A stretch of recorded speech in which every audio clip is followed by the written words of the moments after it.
You have questions? We have answers. Welcome to the Therapist Question Box with your host, Miss Lindsay Schiss.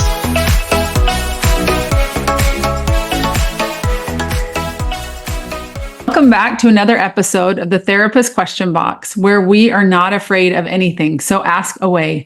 Today I have with me Brannon Patrick, partner and therapist at Therapy Utah. And today we are going to be talking about a topic that is pertinent right now, and I feel like really important. And I think a lot of people are feeling that. And the topic is, how can we bring more civility to our conversations about the election? So Brannon, why do you think this topic, I mean, we know why it's timely, but why is it important? Well, I mean, happy election day, if you're listening. Happy election day, Yeah. That's right. Yeah, and this happens to be a big election day. It's the presidential election. Right.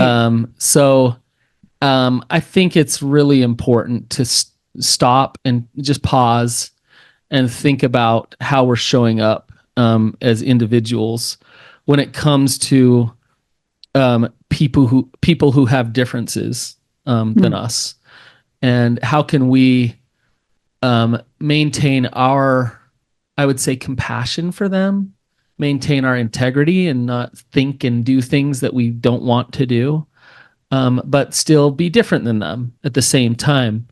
I think it's an important thing to think about on a day like today. For sure. I agree. So let's jump into our listener question and we'll dive into it.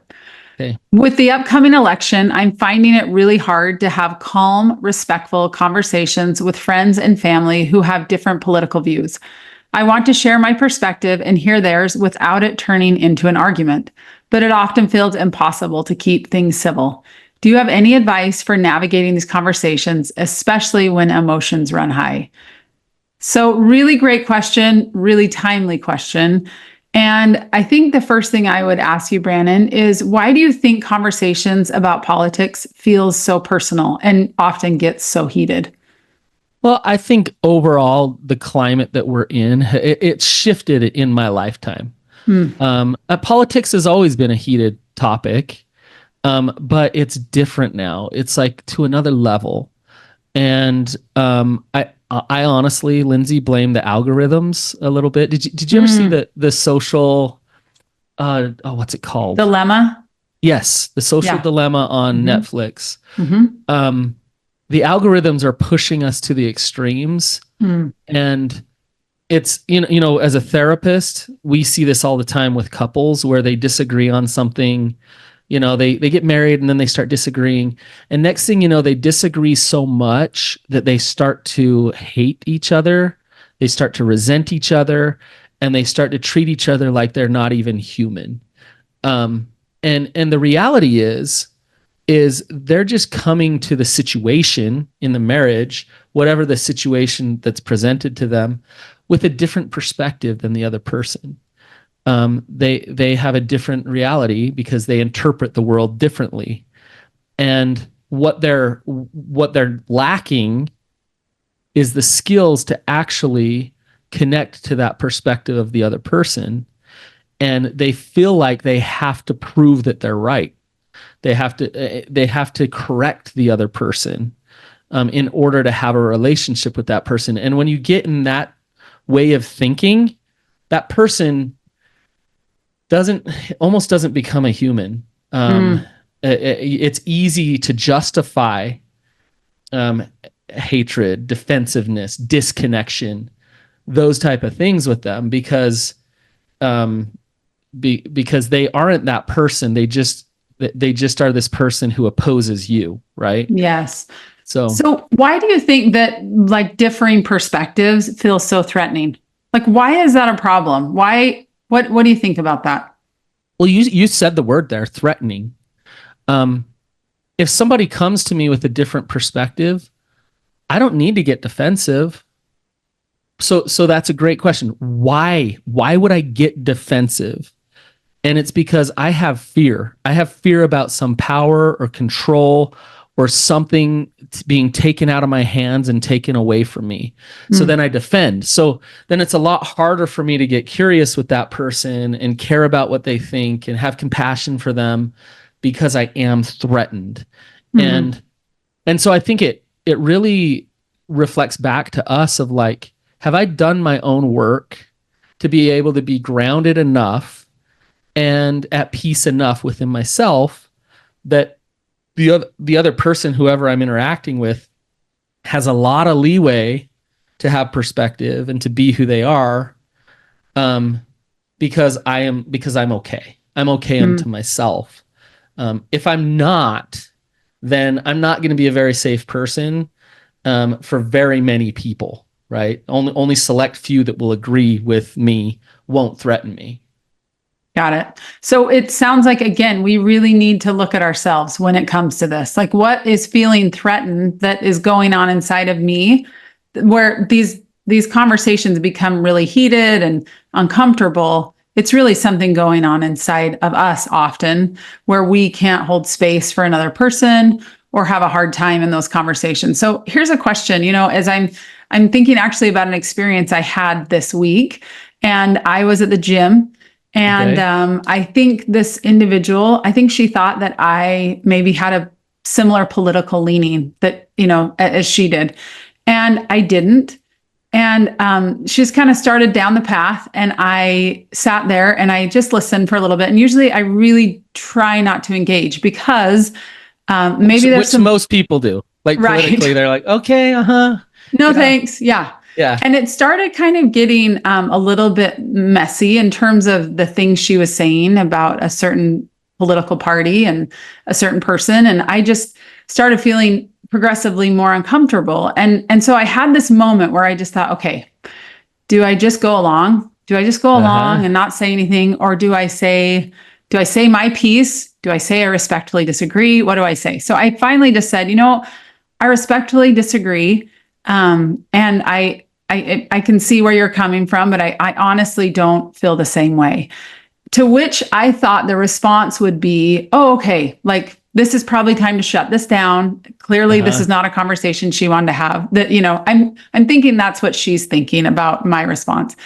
Right. But it actually just got louder and bigger, and more like the things that were coming, and she really just doubled down. And it was interesting because I just had this thought, like, nothing I say matters. This is not a conversation. And I was very clear that this wasn't a conversation. But it was really someone trying to convince me that what she was saying was, in fact, the right way. And, I had this moment after I left, which I felt like I left I stayed far too long. I needed to probably leave quicker. Too long. I actually just found myself listening. But I didn't feel like I honored myself, because I sat and listened too long, and it was upsetting what was being said. And I just sat because I didn't want to make her feel uncomfortable. But in turn, I didn't really honor myself in that conversation. And so, it's a really fine balance. Like, it didn't turn into an argument because I didn't want it to, but I also didn't really honor myself because I stayed in that conversation too long. And so what are your thoughts on that? Like, what could I have done differently? Yeah, I would love your thoughts. Well, I think you're teasing it out the right principles here already. Like you said, you listened, which was good. But in dialectical behavioral therapy, they talk about three things that oftentimes like conflict with each other when you're in a situation with another person.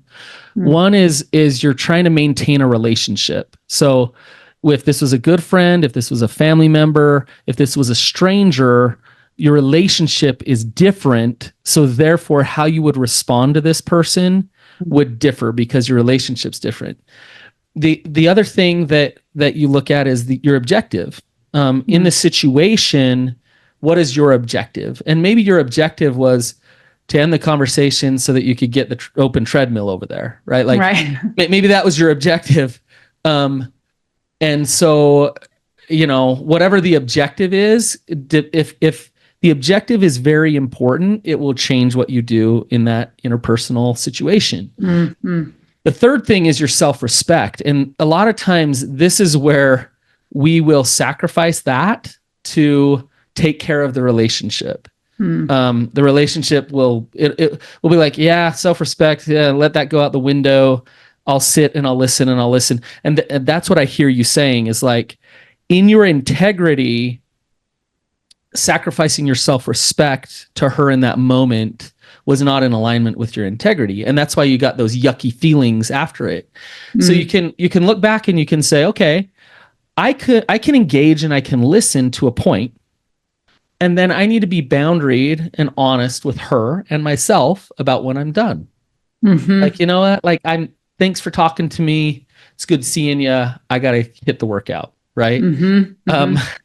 But, and not, I'll give this another half an hour where I'm kind of placating and feeling like I'm fake because I'm not speaking up. And do you see how all of those things are taking your self-respect, Lindsay? Yeah, 100%. Yeah.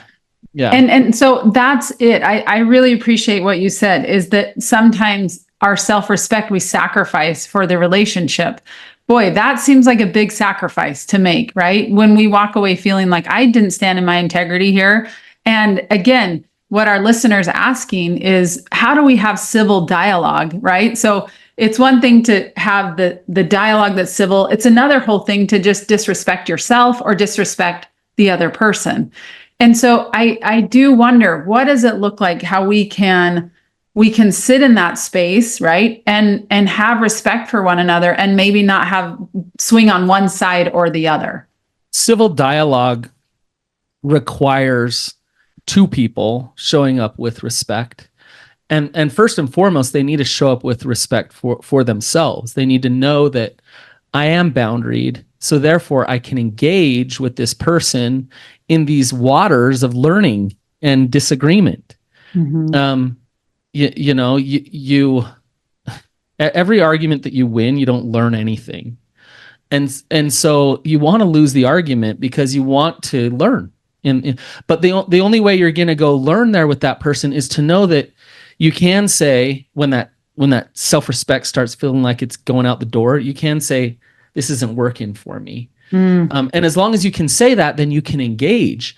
But if you feel like you can't protect yourself and you don't have those boundaries, you're not going to engage in that dialogue. Also, the other side of the fence, if the person is disrespectful and they want to cram things down your throat and prove to you and shame you or whatever, that's how you're going to have a civil dialogue then. So the listener needs to be respectful as well, hold some space. And yeah, the problem with the algorithms and the climate is, and our culture is, there's a justification out there.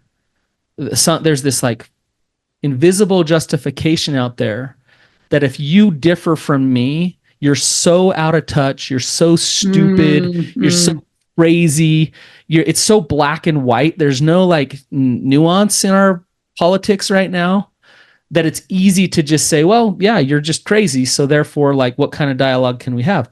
If you're feeling that way about the person you're talking to, do you think they feel safe talking to you?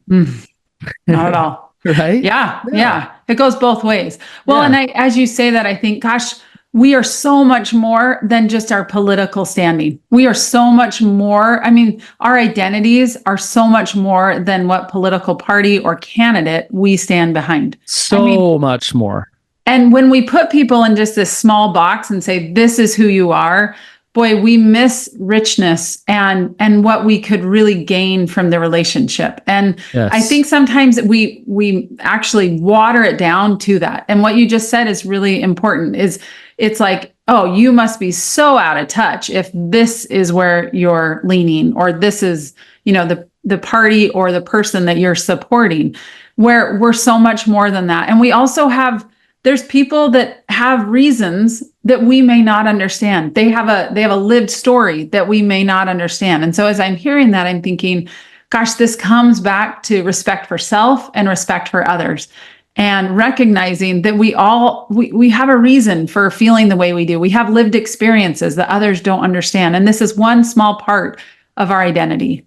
If somebody has a good reason to vote for a candidate that I don't agree with, it still doesn't mean that they don't have a good reason. Like they have a good reason because they've lived a certain life And so they have a good reason to see that and to want to advocate in that way. And that's okay. If I'm not threatened, then I can understand why they have that good reason. Now, if they come to me and they say, convince me otherwise, then that's a different discussion. Okay, let's have a debate. Let's try to convince each other if that's what you want to do. But if you just want to understand, then let's understand. Can I share a quote, Lindsay? Yeah, please. So I actually have several, and they're all from The Anatomy of Peace by the Arbinger Group. Such a good book. Yeah, it's like a book that we should all read this week. Mm-hmm. No conflict can be solved so long as all parties are convinced they are right. Solution is possible only when at least one party begins to consider how they might be wrong. Another one is in conflict. In conflict, as in magic, the real action occurs where people are not looking. So that's a really important one, because we think how we resolve it is we have to convince each other one way or the other. But the real magic happens. It's underneath. It's love. It's compassion. It's forgiveness. It's patience. And if you're showing up that way and I'm showing up that way, we can have all kinds of dialogue. We can explore all kinds of things. But we think that conflict is about forcing each other one way or the other, and that's where we really get lost. Absolutely. I really appreciate that again, it occurs. I love that when people aren't looking. It's kind of those under the surface things that are going on inside of us. And again, if we really could shape it a different way, we could say, you know what, civil dialogue and actually not agreeing, but the willingness to maybe see another person's perspective with respect can actually not just create distance and animosity, but it can create greater unity, and it can create greater understanding. And so it's not something to be afraid of, but we need two parties that are willing to engage in that way. Yes. And these principles hold true to your relationship with your mother, your marriage, and talking to someone about politics. Like, it's the same principle of, do I want to show up with respect for them and for me so that we can connect, actually have some connection? Or the truth is too, Lindsay, like, maybe you don't want to have some connection with some people. Like, it might have been okay for you to be like, hey, good seeing you. Don't want to connect for very long at the gym with you. Like, I'm going to go do something else because your objective was more important. The relationship wasn't. And I think we need to give ourselves permission sometimes to be okay with that as well. So, yeah. And the clarity about that, what I'm hearing too, is that you're really clear. Is it the relationship or the objective that matters more?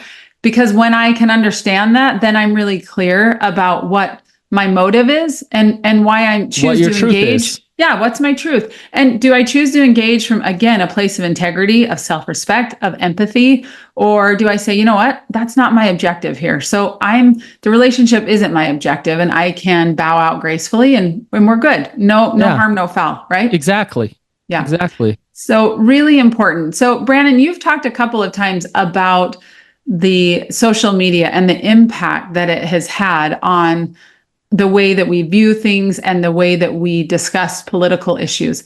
How do we counteract that influence in our personal interactions? How do we recognize it? Because again, it feels like truth. It feels like this is, even those polarizing things feel like truth. How do we counteract that?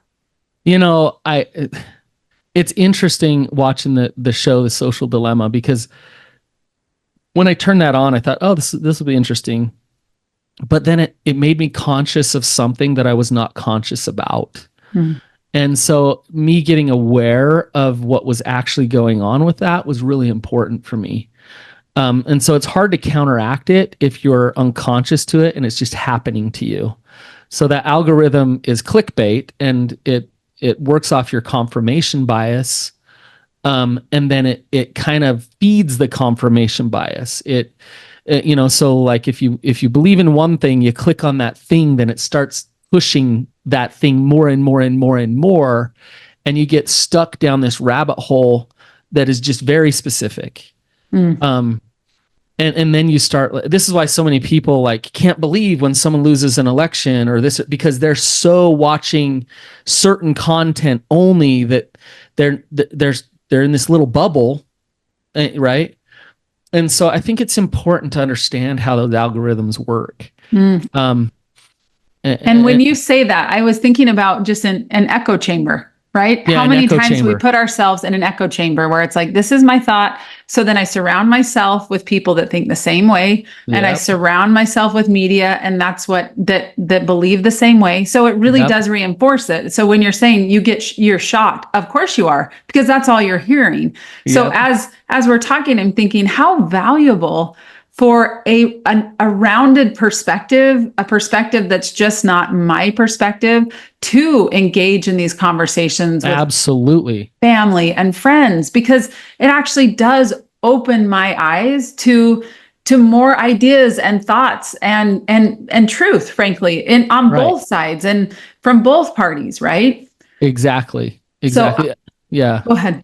Well, and I think you need to actively seek out that other side, and so to talk to people that differ from you, to be that open person, to have diversity around you in your life, diversity of thought, diversity of people and who they are. And it's really good for you. I think about, I'm a white guy from Utah that went to school in Utah. And then all of a sudden I went to graduate school in social work as a white guy in Hawaii. And I was one of two white guys in my whole program, in the social work program in Hawaii.